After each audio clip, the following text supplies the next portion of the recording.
সব জায়গায় তুলসী গাছ হয় না, সম্মানের সাথে করতে হয়। একটা ফল বিক্রেতা তার ধর্মের অনুষ্ঠান পালন করতে বাড়ি গেলেন, আর তার জায়গায় আপনি পবিত্র তুলসীটাকে পুঁতে দিয়ে অসম্মান করলেন তুলসী দেবতাকে, অসম্মান করলেন তুলসী দেবতাকে। Charity begins at home. আয়নায় নিজের মুখ দেখুন, তারপরে অন্যের মুখ দেখবেন। এগুলো অন্যায়, দেবতাদের অসম্মান করা। যা ইচ্ছা বলছেন, যা ইচ্ছে করছেন।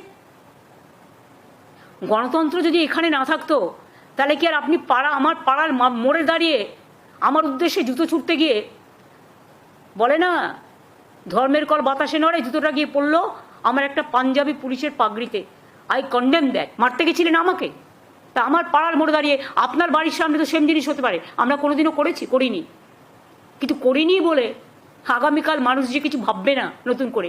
আমি তো সবাইকে কন্ট্রোল করতে পারি না, যদিও আমি এটাকে সমর্থন করি না।